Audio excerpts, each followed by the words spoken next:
it's Athena Mariah with Hard Shell Slimy Snail Productions. I'm incredibly excited to have a new addition to my pottery studio, a new Skutt Kiln. Although my old 1980s Crest kiln, it was a great introduction into ceramics for me, but I really wanted a kiln that I had a little bit more control over my firing schedules. And after doing a lot of research, I decided on the Skutt KM 822-3 kiln. It's here. It's here. I'm getting my kiln today. The model number KM 822-3 means that it's a Killmaster and that it is 22 inches as far as the inside depth, and then it has the 3-inch brick that is the perimeter of the kiln. When you order a new Skutt kiln, it comes with the kiln, a kiln stand, little feet for the stand, and extra thermocouple. It has 5 PEEP plugs that it comes with, and it also came with an easy setup guide as well as these very informative manuals. It has the ceramic kiln catalog, operating manual, and then a touchscreen controller operating manual. And I opted for the new Killmaster touchscreen with the built-in Wi-Fi. Having this controller makes it possible to download software, you have this app, and then you have the ability to look at what your kiln is doing when you're on the go or in your house. It's amazing. When I tried plugging in the PEEPs, I discovered that the PEEP hole concrete was not finished smoothly, and that prevented the plugs from going into most of the holes. And I didn't want to start filing them down until I contacted Skutt, their tech support first, because the last thing I wanted to do was mess up my new kiln or mess up my warranty. But Skutt's customer service replied back to me right away, and they reviewed my pictures and they apologized for the lumpy PEEP holes. And they said that I could go ahead and just use a metal file and smooth the holes. So after using my metal file, I did smooth out the PEEP holes. And then I used a vacuum to vacuum out the rest of the kiln as instructed in the manual. A huge mistake that I made when ordering is not paying attention to the NEMA plug configuration. I guess I just assumed that all NEMA plugs are the same. The plug doesn't fit. It's a different plug than what my last kiln was. So I had to order a heavy-duty NEMA adapter plug to get my kiln just plugged into the wall. I ordered it online because there wasn't any available at the hardware stores in my town, but it only took a couple days to get here.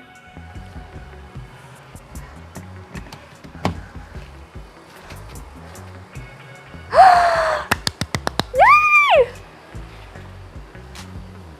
Oh, look at this! Okay, so the most exciting part is like peeling off the plastic. I don't know why that's so satisfying. Oh yeah, that is lovely. Okay, begin here. Why don't we go to Wi-Fi setup? Scanning networks. There we are. Slimy snail. Who would have thought that that's the name of my Wi-Fi? Yep, that's it. Okay, password. Ooh, this is top secret. Okay. I am now connected to Wi-Fi. Cool. I don't know what that does. Begin here. Okay. So I have my Skutt touchscreen controller operating manual, and I'm gonna download the app. Configuring your free app, page 12. So the free app is called Kiln Link. All right, so I've got the app, and it had me hit the plus sign to add a serial number. Use the barcode scanner, enable camera access in settings, or click the button below. So scan barcode. Oh, you have to name your kiln. There's so much pressure. I don't know. Okay, I don't know. So we're just gonna call it the hot and sassy snail kiln because she's like red and hot and sassy. So use the plus icon to add a kiln by serial number. Locate the controller's serial number by pressing the Wi-Fi icon on the top left corner. Select serial number.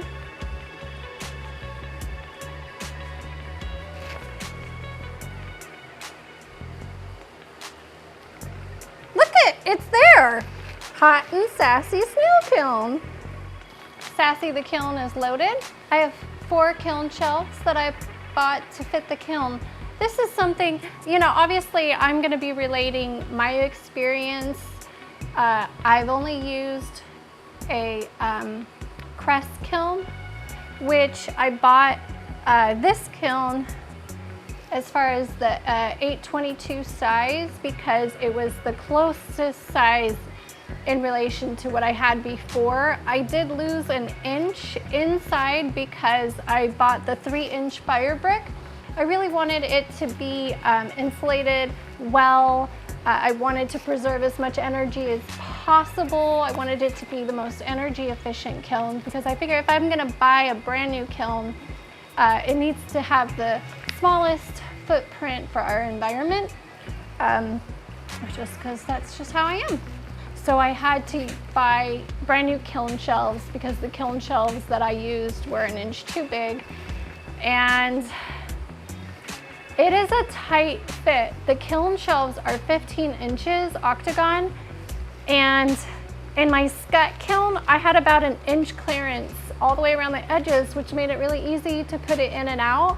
And I am noticing with this, it is such a tight fit. I do not know how people with large hands load kiln shelves in this. I really don't know how that works because I have really small hands and I was scraping up against the side.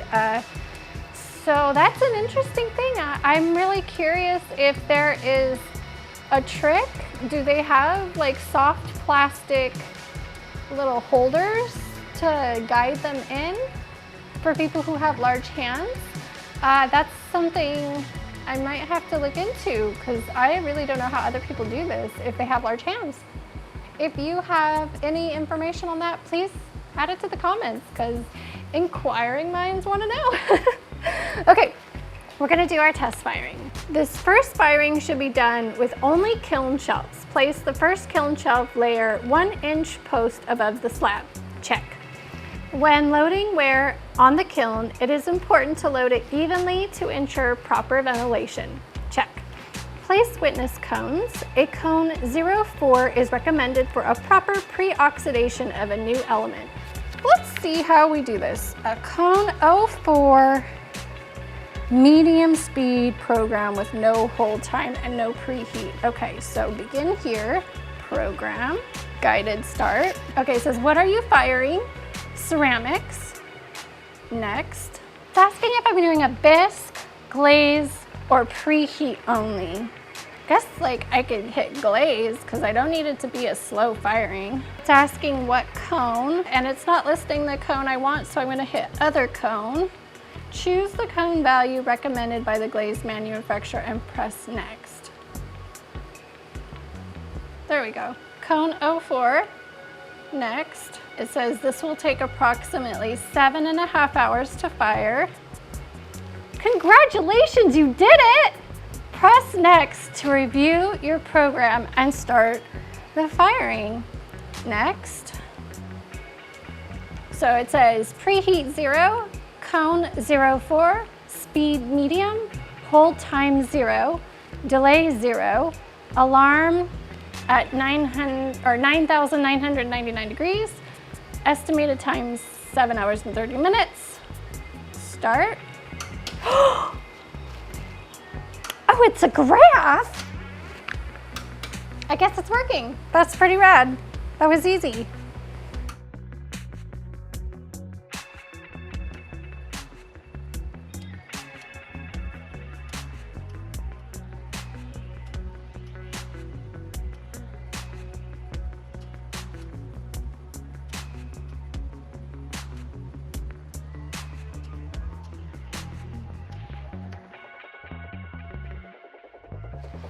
All right, she's a burning. So it says that it's at 1,750 degrees. According to my little cone chart, that means it's made it to about cone 08 and 07, in between that range. And it says that I have an estimated time remaining of 1 hour and 37 minutes. I'm gonna go ahead and put the peepholes in. The kiln is firing. It is 1,914 degrees. And on my kiln chart, that means it could be at cone 4. Okay. Yeah, it's really hard to see in there. Oh, the cone bent. Yeah, that cone's like totally bent, cone 4. Huh. And it's still going. Let's see this one. That cone isn't bent quite as much.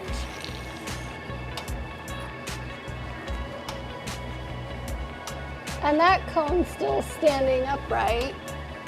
I put three levels of cones. I'm just gonna let the kiln do its thing. I don't know, I'm assuming it's gonna automatically turn off. But that's why we do a test run. All right, we're at 1,944 degrees.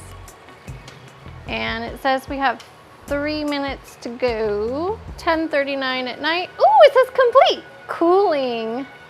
I will put the last peep in now that it's complete. All right, well, there it is. My first test run with my Skutt.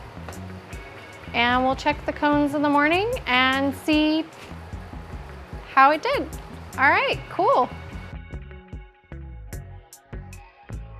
My kiln is done, so let's open it up. The kiln shows that it is at 112 degrees. We're under the 125 degree mark, which Skutt recommends that's when it's okay to open your kiln. So let's do it.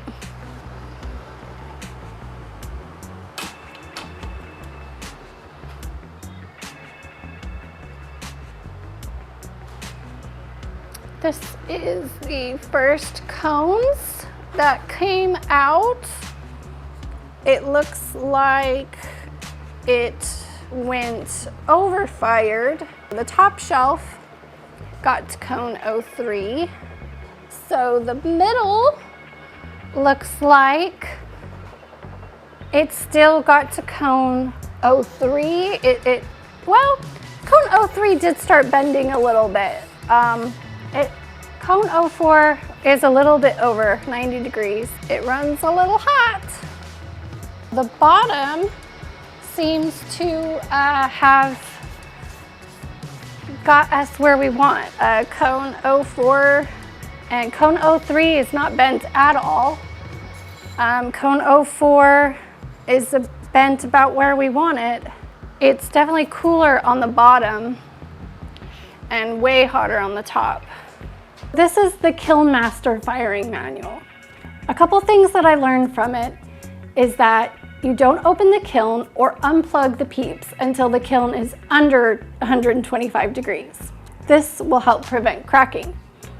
For a bisque fire, you should keep the lid propped open until the kiln reaches 1,000 degrees before you close it. Another thing is to leave the top peep open while the whole firing is done. Then you could close it. To preheat bisqueware, you want to raise it 60 degrees per hour until it reaches 180 degrees, and then you hold that temp to prevent cracking. And the smart Skutt Kiln will do this all for you in the preheat schedule. There are 3 basic Skutt firing speeds. Slow, which will take approximately 12.5 hours, and this is for greenware or large or thick-walled pieces. Medium speed will take approximately 7.5 hours, and this is ideal for most glaze firing. And then fast fire will take approximately 4 hours, and that's really only used for lusters and decals. Another thing I learned is that when you are at the peak of your firing temperature, you could put a hold on it, which will maintain the evenness of temperature throughout the kiln. I did know that you're supposed to have 1-inch clearance between the bottom of your kiln to the kiln shelf. But what I didn't know is that you should have 2-inch clearance from your highest project to the kiln lid. Thank you for joining me in my journey. Make sure to subscribe. Also, check out my website, hardshellslimysnell.com, to see what goodies I have for sale. And if you happen to have $2 to spare, please stop by my Patreon page and become part of the Hard Shell Slimy Snell Club. You might win some free stuff. The links are all listed below. And I'm also gonna list links from the kiln and where I ordered it and the model and all of that information. All right, bye. I did it all in one take. I'm sweaty.